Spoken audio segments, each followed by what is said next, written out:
Greetings, welcome to the SciFi Pubcast, the podcast that tries to be a pub and perhaps someday a pub that tries to be a podcast. And as always, we are looking for customers to come visit our bar. If you're passionate about something and want to be on a podcast, well, let us know because this bar is all about community. If you want to help us, please consider leaving a 5-star review wherever you find the show and subscribing to our YouTube channel. Yes, I'm Joel. We're back. I'm the owner of the SciFi Pubcast, so to speak.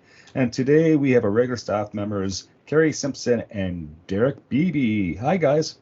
Hey. Hello. Hey, I might be sounding a bit strange because I've relocated. I have a new studio, guys. Yeah, really a brand new studio, somewhat brand new.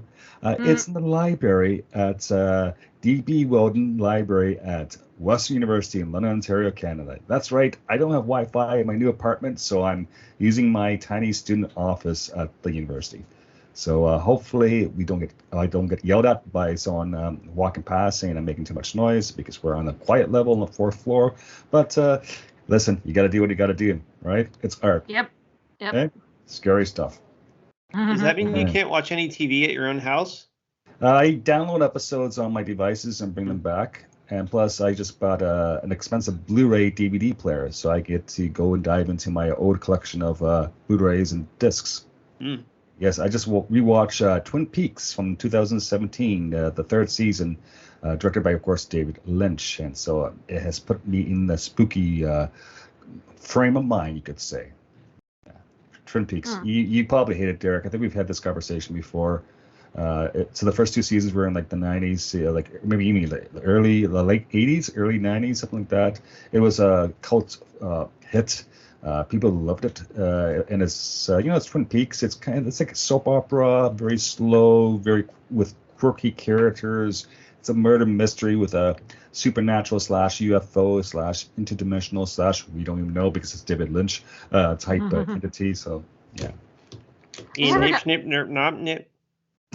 Oh God, that's great. I never I was in reverse. I never got into Twin Peaks. Yeah, I watched like the first episode and it was just extremely slow 80s television and I checked out. But I'm sure it's great. Yeah, it's I'm showing my more artsy fartsy side there, I'm sure. But anyway, before we dive into the topic which we're talking about, which is horror and science fiction, because it's October, it's the spooky season, let's just go around and tell us, just give us an update. So let's go with first. Keri, how's your day and what's happening in Southern California? Tell us everything. I don't know. Well, I haven't left my apartment in 2 days, so I don't know what's happening outside, although it does look nice out there. So that's nice. It's nice weather. It's cooling off. Which is only going to last until like tomorrow, and then I think it's going to be up in the 90s again. So, yay. Yay! So, I miss California. I haven't been there in at least, I don't know, 8 months, 10 months, something like that. When was the cruise? February? Yeah, it was February. So, yeah. And then I was in Vegas. I think, we spoke about that last episode, which we did back in August. Yes, everything's my fault in terms of delays because of my PhD studies and working and fencing and sitting on the University Senate and different committees. I swear to God, I think I had hair last month and now I don't. No, you didn't. Right. But before I go there's some on the bottom. Oh, there's some, yeah. I have my beard back. Yeah. Oh, funny little story. Back in the springtime, I decided just to mess with the students because I attend bar at the graduate student bar called the Grad Club. So I shaved it off after they saw me with a beard for almost 2 years, and it freaked people out. It was amazing to see. And then I just grew the beard back again. Okay. And then I had it really long over the summer, and now it's back to being kind of neat and trimmed. But enough about me. Let's go to Derek. Derek, man, what's happening in the hills of Pennsylvania? I've been hard at work for a few months now, getting my fantasy trilogy ready to self-publish on Amazon. I turned in book 2 to my editor on Friday, and I'm about halfway through my edit of book 3 before going over to her. So the plan is to self-publish the entire trilogy pretty much at once on Amazon Kindle, hopefully by the end of the year. That's amazing. Is it going to be a hard copy editions eventually, or? Well, I think the way it's set up, you can't do that. I because if I put it on Kindle Unlimited, I get some kind of, I don't know the economics of it yet, but I think you have to be exclusive to Kindle Unlimited, so you can't be on any other platforms, and I don't know if you're allowed to do physical printings. So what you're saying to me is I need to create and open up a Kindle account. Yeah. Okay. But you can read the books on your phone. You can download the Kindle app for free to read it that way. Yeah, that the phone's tiny though. Yeah. You can make the text big. Yeah. I've read books on my phone before. It's always good to have something in my back pocket in case I get stuck somewhere. So I actually read all my books on the phone at this point. I don't even bother using my other device anymore. Huh. It's funny, if I have to buy a book where I know I'm going to cite to in terms of my dissertation or papers, I buy the physical copy of the book. But if it's an audio version, I do a lot of listening to audiobooks nowadays because I have a hard time falling asleep or staying asleep. So I like just to put something audio on at night and lie there and try to close my eyes. So that's kind of like old man Joel issues, problems. Yes, audiobooks. So maybe I can fall asleep one day, listen to your voice, Derek, or at least someone reading your words. How's that? Knock on wood. All right. Let's go talk about business because we are a bar, we are a pub, of course. I'm talking about the SciFi Pubcast. It's been a bit wacky this year again because of my issues in terms of scheduling and availability and moving and paying bills and all that fun stuff. However, I think I've sorted some stuff out now, so hopefully we'll be doing more frequent shows and probably do some deep dives on certain content. I still don't have a lot of time to research, but certainly we can talk about movies or TV shows or episodes or Derek's kitchen, which of course he's in charge of the kitchen. And Derek, how is the SciFi Pubcast kitchen doing, should I ask? Well, you told me this week our topic is the greatest sci-fi horror film ever made. So theming to that, I'm going to be serving Lucky Charms cereal and green beer. Now, don't worry about how I make it green because I'm sure the alcohol is going to kill whatever was originally put in there and it'll be fine. Oh, I see. Wait, I thought this was a Halloween style episode, not St. Patrick's Day. Well, no, it was the greatest sci-fi horror movie of all time, which, as we all know, is Leprechaun 4 in space. And yes, I do have my Criterion Laserdisc queued up at 0. We're doing like a live commentary track of it, I assume. No. We could do that after. No, Derek. I think possibly the someone would come after us for that. Yeah, who? Hey, Riff Tracks does it all the time. They don't get in trouble. As long as you don't show the video, you're allowed to. We're not Riff Tracks. We're bigger. We're not bigger than Riff Tracks. Come on. So, well, I mean, I do think it was truly terrifying what Warwick Davis had to do to pay the bills after the Willow money ran out. Yes, well, considering what's going on right now, it's horrifying, but also not surprising. Yeah.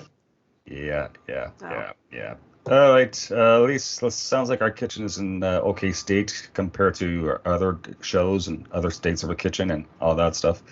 Yeah. Good on you, Derek, I think. My update. I have no Wi-Fi at home. I'm behind my PhD dissertation. I have a new apartment, and my rent has doubled, which is not good. And I've spent a lot of money in Costco the last couple of weeks buying stuff, like replacement stuff. But now I have my books on display, new bookshelves. I have a functioning kitchen I can use. And my view is amazing, guys. I'm actually on the top floor of this high-rise full of students, and it's like I'm in the penthouse. When you go in an elevator, you hit the penthouse button. Now, it's just an apartment on the top floor, and there's several apartments on the top floor. But still, I can say I live in the penthouse now. I'm moving up in the world. Do you have a window? I do have a window. Yeah, wow. Okay. At least one? Yeah, exactly. How about more than one? Or is that too greedy? When I was younger, I spent years living in basement apartments, and I vowed to myself I would never live in a basement apartment again. So now I went the opposite way. Yeah, I'm in a high rise yet again. But AKA the attic. The attic. Anyway, Sway, it is October, and I had to come up with a topic. We had to come up with a topic a couple of days ago when I said, hey, we should record. I can do this.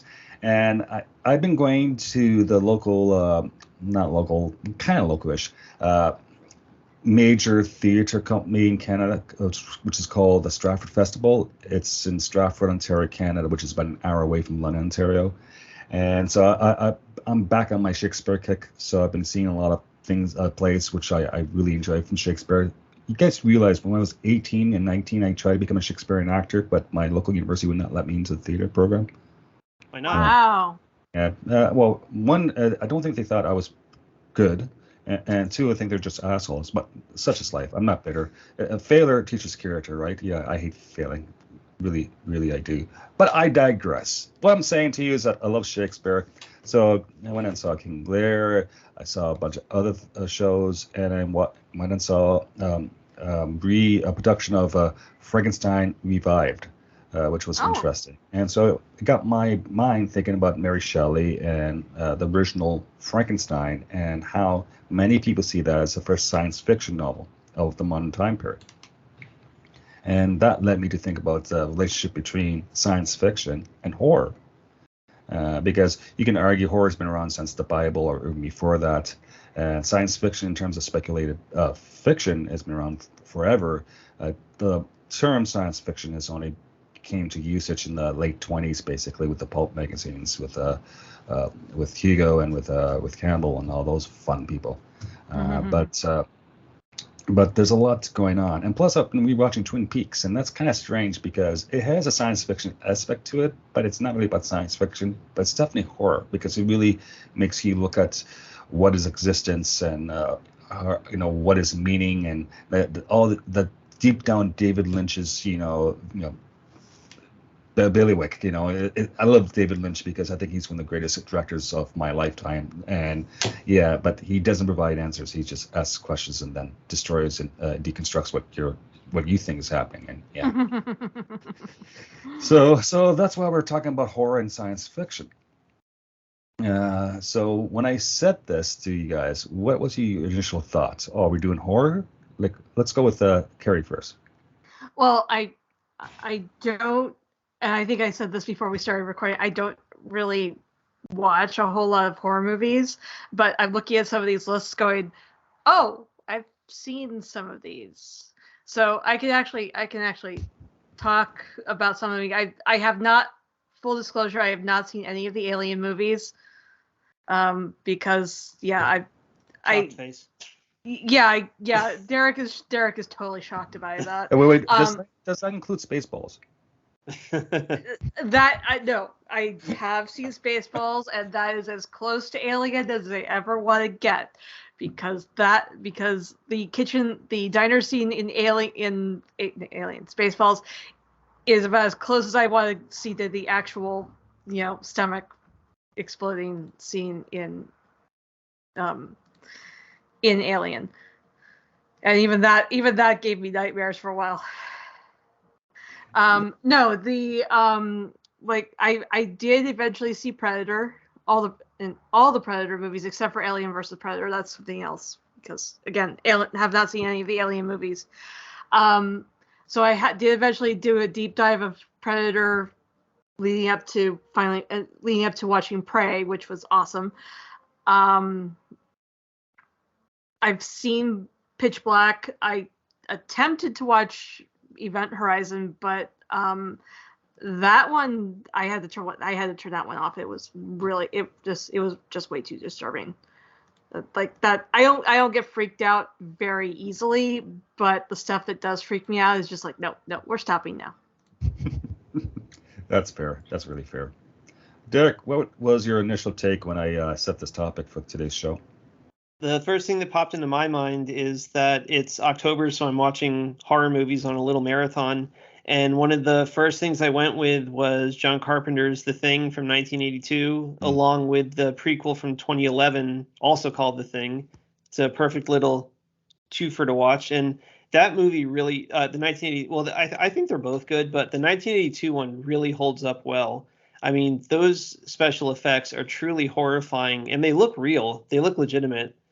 which is amazing that they were able to accomplish that so far back then. But yeah, it's all animatronics and puppets and reverse photography, but it looks so real and so horrifying and so disgusting.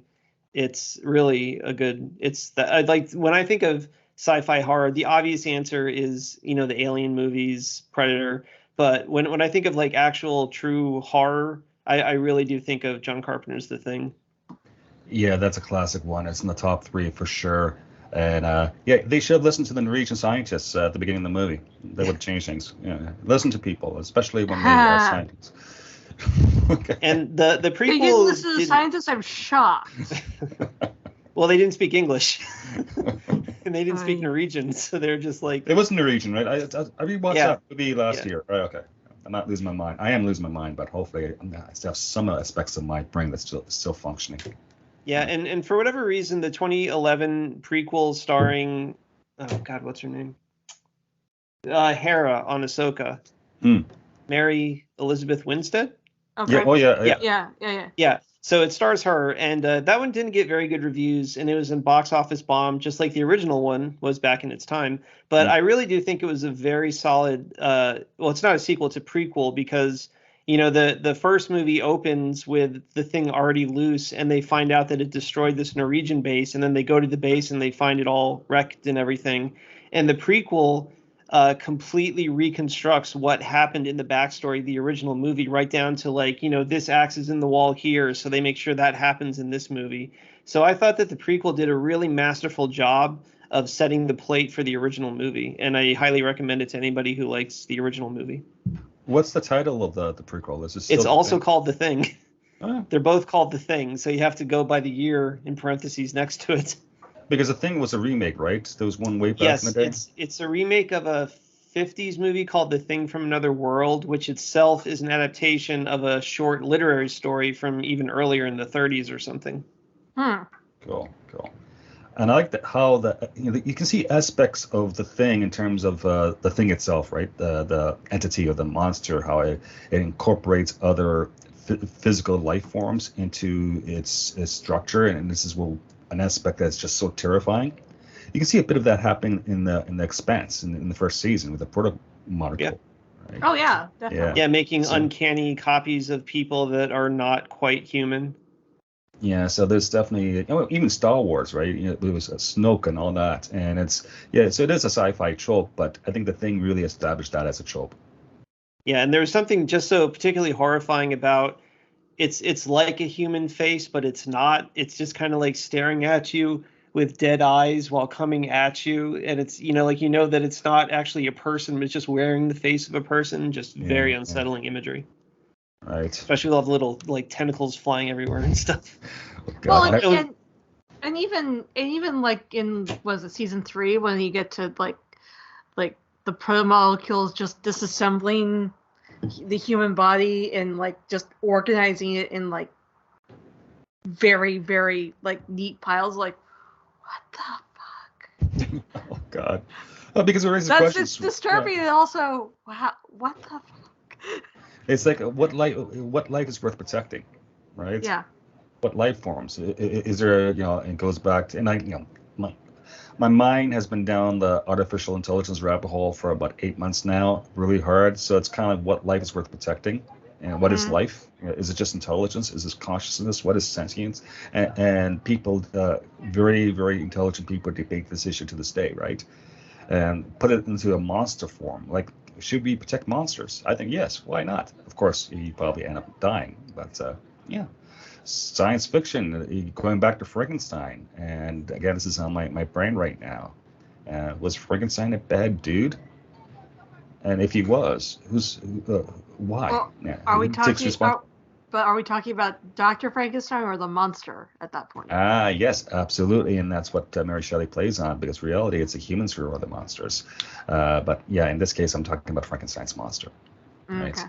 Yeah, and because, you say the same thing with Godzilla or countless bug-eye monsters out there. And often it's because of radiation, which is, from science fiction, right? Science caused that, or at least, in the storyline.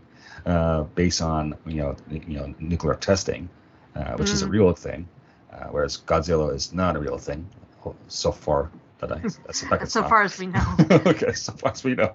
Okay.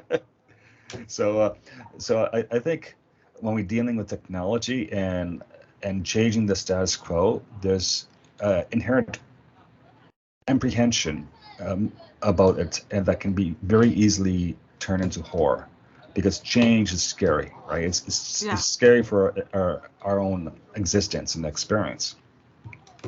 When suddenly I have to I don't know, buy a new iPhone and I don't know how to work it. That's kind of scary. Or how do I get something to print off a printer when I'm so used to using photocopiers, or switching from a typewriter to a keypad. This is why I think technology, especially when you're looking at hard science fiction, is very interesting. And then you can lend it to the horror genre. And then you just put all these dramatic devices, like setting it at a base in Antarctica or on a spaceship, right, where there's no way out, and you just feel the pressure building and building and building, and then bang, yes, what's going to end up happening? You're all going to die. That's spoiler alert. We're all going to die sometime. Hopefully, not me. Wow. But yeah. I'll be sooner than later. But good stuff. Yeah, good stuff. And the other thing I like to say is that I think horror works, especially if you're young and you're looking at it, and it really makes an impression. And a lot of the science fiction movies that it has the horror genre aspect to them, didn't really scare me. It disturbed me more, right? Especially as a teenager. I know if you look at the horror genre specifically, there's a lot about teenage angst and sexuality and identity and fitting into the community and obeying rules. You don't take your date out to the country on the dead end road unless you want to meet the guy with the hook for a hand, right? Okay, so there's these story aspects to it. But to me, it's like The Fly, David Cronenberg, great, right? Okay. That has a science fiction aspect to it as well. Or even the aliens in the Close Encounters of the Third Kind, being abducted, right? It plays on the anxieties of a culture. I've been talking a lot. What do you guys think?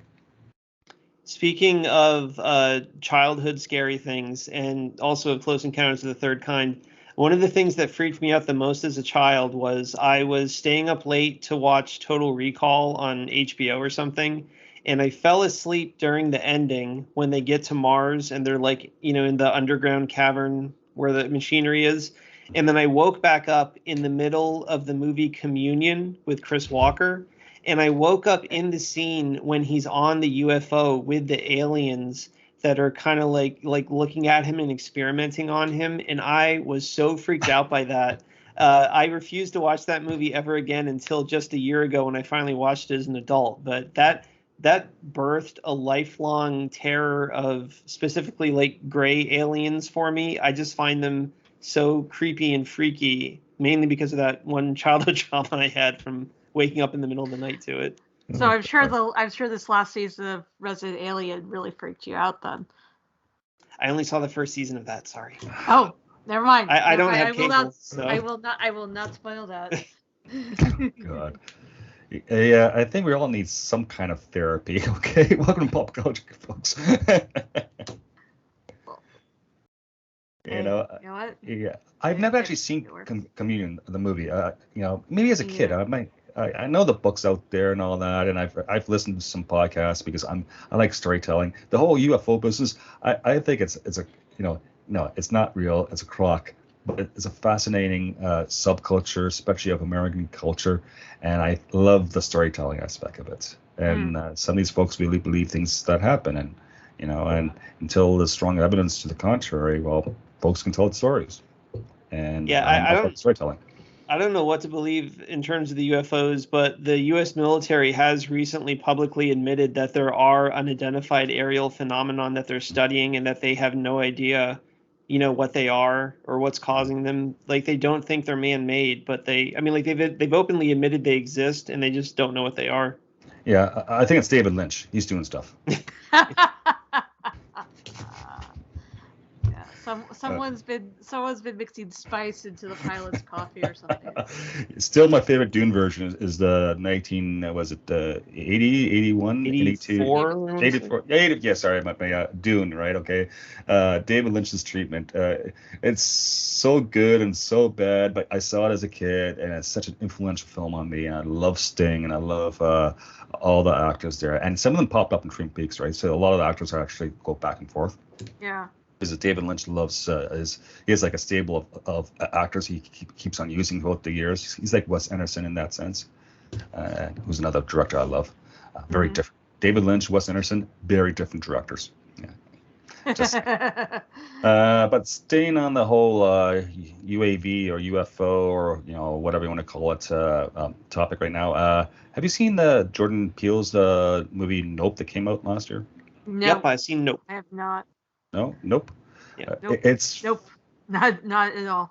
Because it is actually very interesting. Is it perfect as a movie? No, but it does interplay science fiction and the unknown with potentially alien and UFO, and yeah, it's definitely worth seeing. And there's subtexts about, of course, race and Hollywood and exploitation and all that, but it's very interesting. Go see it. No, by Jordan. I think it was about 30 minutes too long, but it was a very interesting movie. There's just kind of like too many subplots in there that could have been cut out. That could have been a very tight 90-minute movie that would have been really effective. But yeah, it is a good movie, and I won't give away what the twist is, but I thought it was a very interesting twist of what was actually going on, and there really was some creepy, terrifying imagery in that movie.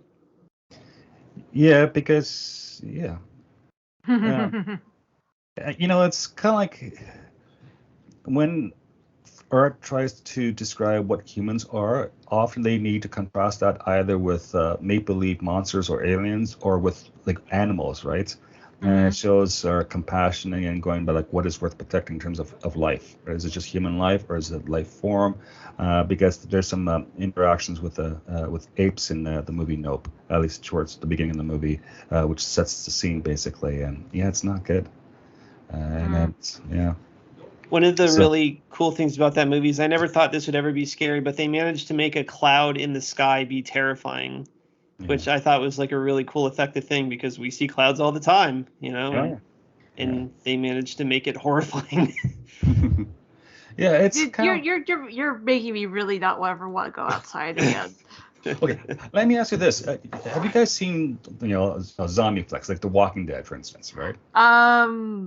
I've seen Warm Bodies and I think and Shaun of the Dead. That's pretty much my only concessions to zombie movies. Yeah, and there's of course The Last of Us from last year and all that, right? I'm not a huge fan of zombie movies. The Walking Dead, when it first came out, I saw the first season, I saw the second season, I stopped watching it because I thought to myself, this isn't enjoyable. I don't particularly like horror, right? And especially the first season. And it's like, eek. But then, of course, they got the budget cuts and they became more character-driven, and that was a time I actually haven't seen. I missed that. I have to go back and watch it because I heard good things about like season 3, season 4 around there. Oh yeah, I'm not discounting that. I've heard good things about the show, but I think I know I'm on record in several places talking about how I prefer my undead to have a liquid diet. Yeah, exactly.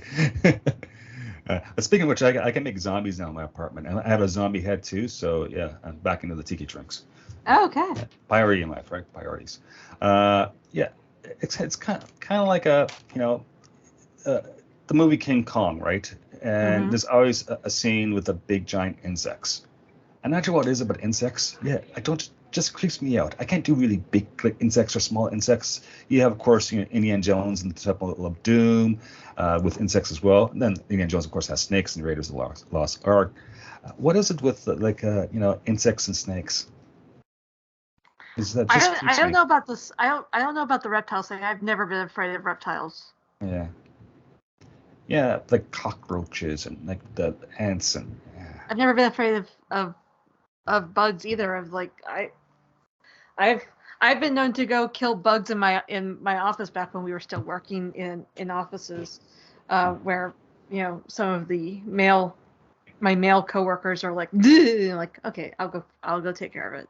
Yeah, it's a trope. It's been around, like it's in fantasy, it's in storytelling. Like you have the spider and Lord of the Rings, right? Of course, it's larger. Like of course, the 1950s, right? Every single animal gets blown up to the size of an apartment, and then you have to send the U.S. Army after them, right? Okay, the famous one with the ants, was it They Live? Not something like that. There's so many of these bug-eyed monster movies out there, and it was great. It's not very subtle. No. But with like King Kong, right? It's like oh my God, you're on Skull Island and you have to go across this abyss, this cliff you have to cross, and then it still grosses me out. I'm talking mostly the Peter Jackson version of it, but I think there's aspects of it in the other productions and other versions of King Kong. Yeah, I think it was intended to be a scene in the 1930 original, but they didn't have the budget, or they cut it or something like that. So then PJ finally got to do it for real in his version. Oh wow. Yeah. Then we have, of course, the recent show, Ashoka, Star Wars Ashoka. Have you guys caught up on that? Oh yeah. Yeah, I loved it.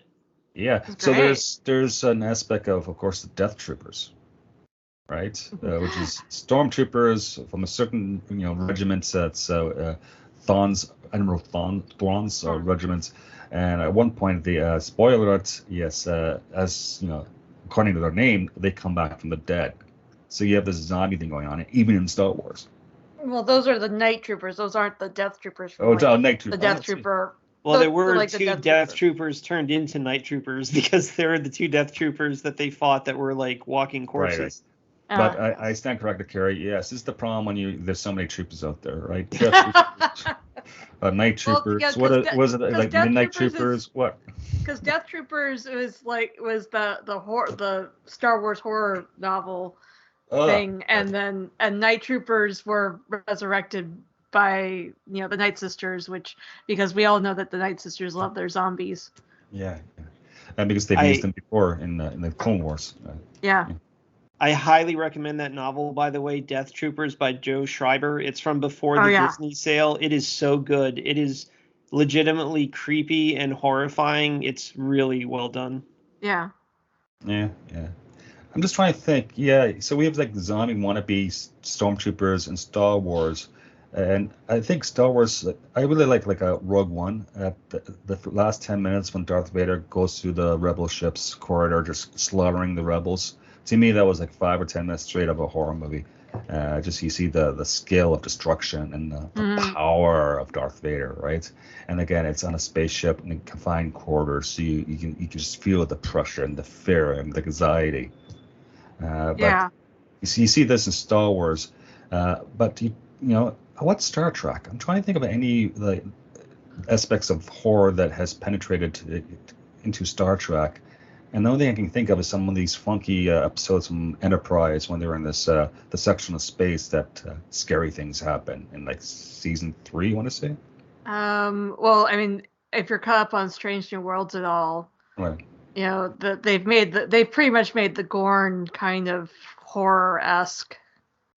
Yeah. Yeah, they lay eggs in you just like xenomorphs do. So that was a creepy episode in season 1, I want to say. And 2. Of course, you have the Klingon K-pop. That was really horrifying. Yeah,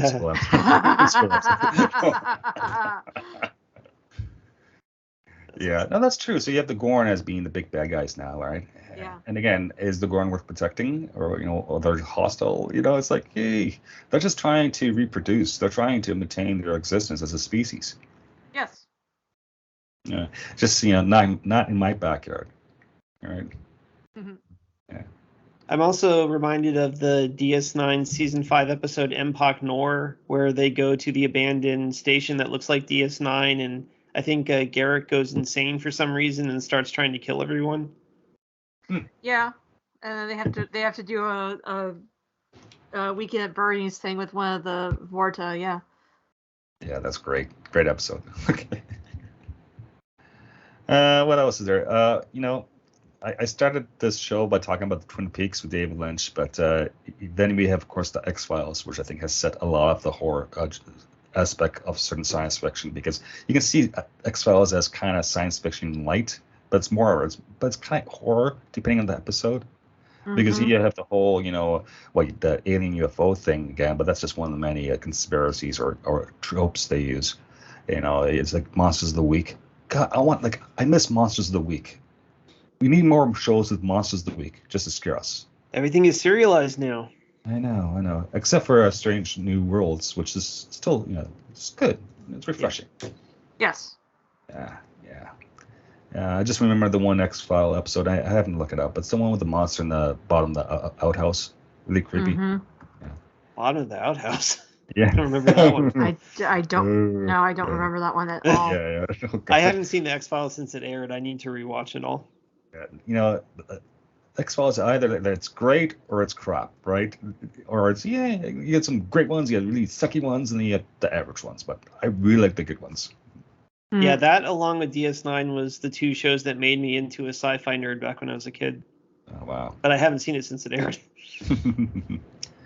What else? What else out there that creeps you out in terms of the horror genre?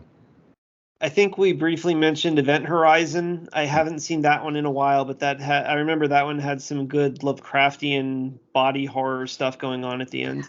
I couldn't even get to the body horror. I really could not say what it was about that movie that made me turn it off. But it was just like I couldn't watch it. It was just there's something that just it just hit all the wrong nerves. There's also a video game series called Dead Space that basically mimics the plot line of Event Horizon. They discover some strange alien marker, and it drives everyone insane, and they kill one another, and then they become like zombie monsters afterwards. Happens a lot, Yeah. Yeah, it makes me want to stay inside most of the time in my apartment and just drink tiki. Yeah. And I also just recently rewatched for the first time Pandorum, which was another movie with the exact same premise. And that one wasn't as good. It starred Dennis Quaid, and it came out about 10 or 15 years ago. That one I would say is less memorable. Yeah.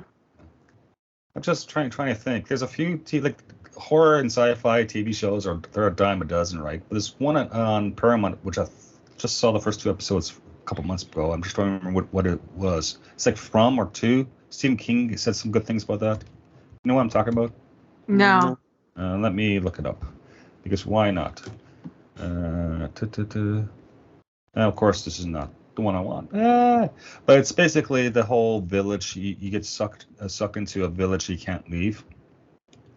And bad things are happening. Right? So it's kind of like oh no, that's ask a friend. Activate your device. No, piss off. See? Okay. Let me check on my phone. What else? I'm trying to think of shows. I'm sure like Joel would love to mention Annihilation. You love that movie, right? Yeah, Annihilation's pretty much like border. It's almost too creepy for me. Yeah, there's some really disturbing imagery in that with, anything that involves bodies being turned into something else, was it like a dead people becoming trees or something like that? And then the guy blew himself up with a grenade, and then his body kind of became like a mineral tree or something like that. Yeah, something like that. Yeah. Yeah. That was a creepy movie. I can confirm the show I was thinking about on Paramount Plus is called From. As an FRO. Okay. Yeah, it's worth checking out. I need to go catch up on that. There's too many shows to watch these days. Too many channels. Something. At this time of year, I know. I think 2 years ago, Michael Flanagan's Midnight Mass was out and was really good actually as a vampire flick, as a 6-episode miniseries. He just released a new series like a week ago called The Last House on Usher. That's supposed to be his next Netflix horror series. Yeah. I haven't seen any of them, so I don't know anything about it. Yeah, he's an interesting director. He's a lapsed Catholic, and he really hits the religious notes and the horror that certain belief systems can impose, and he's good with vampires. Definitely good with vampires. Mm. So. Right. What else? What can you think of a crossover you want to see? Like like a horror in like Star Wars or Star Trek or Babylon 5. Oh, Babylon 5 was there just some was there any horror stuff in Babylon 5? There was Gray 17 is Missing, which Yeah. even had Wes Craven in it as a weird preacher, Oh but yeah. that wasn't a great episode. I want to say that there was, I think, Alien or Predator crossed over with like Star Trek in the comics or something like that. Oh yeah, they do comic crossovers like that all the time. Oh wow. I want to see like an X-File crossover to Star Trek, right? Scully and Mulder gets transported in the future by 400 years, and they show up on some place and solve some issue on a starship. That'd be cool. Oh, speaking of X-Files, which led me to The Simpsons, we can't forget about the brain slugs on Futurama, who want to, turn everyone into brain slugs and take them to the brain slug planet. Mm-hmm. And all glory to the Hypnotoad, of course. Oh boy. All right. Anything else, guys?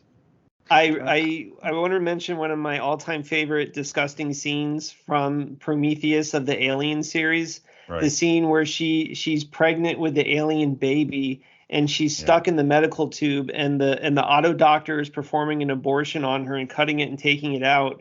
And she's trapped in the tube and she can't move. She's in a confined space. She can't move. It pulls out and then the sac ruptures open and the creature falls out onto her. And so she has this gaping open wound in her stomach. There's a live writhing creature like waking up and moving around and she can't move at all. That was such a horrifying scene to me. Okay, I'm going to have nightmares for a week now. Thank you, Derek.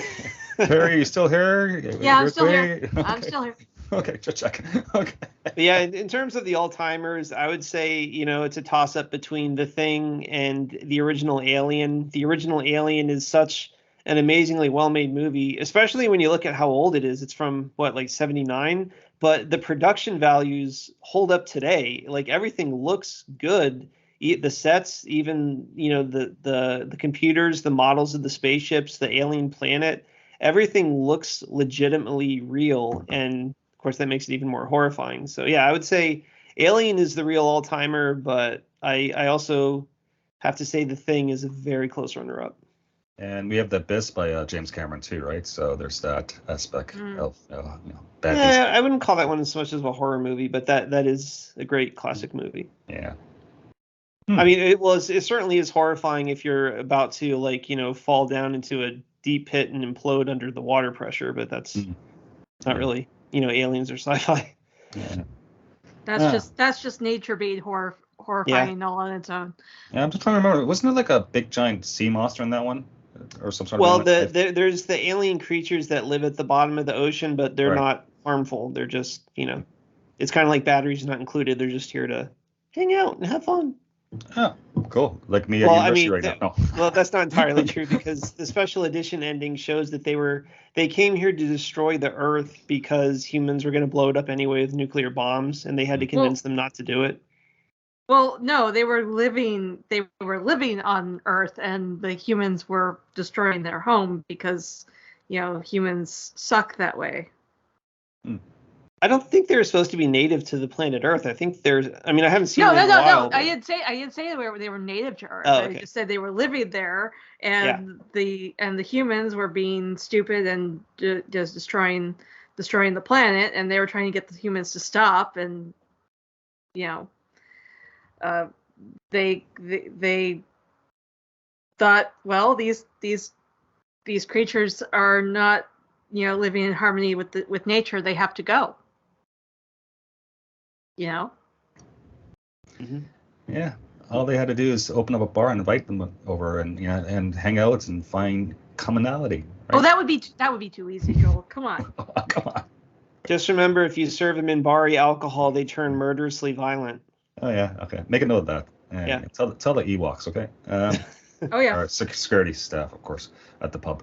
All right, Keri, any last thoughts? No. I mean, like I said, I don't. I apparently watch more horror movies that I think I have, but I the stuff that I've watched that is considered horror, I didn't really consider them horror movies. You know, I and this is only slightly off topic, but by the time I saw the original Friday the 13th, it was pretty much a comedy. So. Yeah, Jason in Space. Yeah, who can forget that? No, I haven't seen. I have not seen Jason in Space. Oh yes, along with Leprechaun in Space, Jason in Space. Those are the two all-timers. Oh God. Yeah, there's a ton of horror movies that are, like Flatliners. They've done like 2 versions of that, so it has some sort of scientific component. It's funny how horror movies always, there's the mad scientists or the deranged scientists who are just trying to figure out something and leads to a bad place. Yeah. Yeah, well. And that's way, happy Halloween in October. Happy Friday the 13th. 2 days late. Yeah, 2 days late. I'm hosting karaoke this coming Friday at the Grad Club, and I'm dressing up as Frankenstein. I bought the scientist or the monster. The monster. But it's karaoke Frankenstein. That's the costume kit I bought from Spirit Halloween. Okay, so it's gonna be funny as hell. Okay, very scary. Good job, Joel. Yeah, I do what I can to make people's lives worthwhile and happy. Yeah, not very much, but still, I do try. Okay. Anyway, this show is available on most podcast platforms and on YouTube. Subscribe today. For listener engagement and announcements, follow us on X, formerly known as Twitter, at SciFi Pubcast. And if you wish to contact us directly, our email address is management@scifipubcast.space. We love hearing from our listeners. All right, so, the whole Twitter X thing, I hate it. I hate all the stuff that's been happening on there. I don't have a Threads account for the show. I do have my personal Threads account, so I'm on that as well. And I've opened up my Instagram to anyone now, so I don't hide behind any aliases or fake names. I'm Joel_Welch. Keri, what's your social media? You can pretty much find me anywhere at Keri Blackfire42. That's KERI Blackfire42. Great. And what other shows are you on right now? Currently, I'm on the Cape Chronicles and Enter the Dojo. DC Talk which is the DC movie and television news podcast that I do, has been on hiatus in support of the strike. So, yeah. So once the strikes are resolved, that one I'll get back to that one, but the other two are still going. Very cool. Thanks. And these are on the Random Chatter Network, right? Yes. Yeah, great. Derek, where can people find you on social media? Well, I suppose I'm on Twitter at DerekJBB, and I have a website, DerekBB.com, which I just remembered I haven't updated in forever because I've been working on editing my book all this time, and I forgot about the website, so I gotta put a little "I'm still alive" note on there. Great. And keep us posted on your writing projects and when it gets released. And I just want to say that's good stuff, man. Keep on doing that. Thank you. Yeah. Our friend Rena Graham, can't make it. He won't be on the next several shows because he's having the semester from hell teaching. The term which you are not at all contributing to at all, are you? No, not yet, but I will be by next week when he has to read my copy for the 16th time. Scheduling has been an issue. I know he has some really early mornings, and teaching law students can be interesting because law students, as a bunch, they're usually bright folks, and because they're trying to become lawyers, there's a certain game at play, and that can drive educators like law professors completely bonkers. It's been a busy time for everyone. So such is life. We're alive, and we're talking about horror. Yay! Okay. Yeah. Anyway, I'm on Twitter and I'm on Threads. It's Joel_Welch. It's closing time. Take care. Please make it home safely. We'll see you next time, if we survive the spooky season. Oh boy. Speak for yourself. Hi, everyone. Music provided courtesy of Logan Rathbone. Podcast logo by Jea Rhee. Copyrighted Joe Welch. Listen responsibly, and we can't wait for your next visit to our fine establishment. Cheers.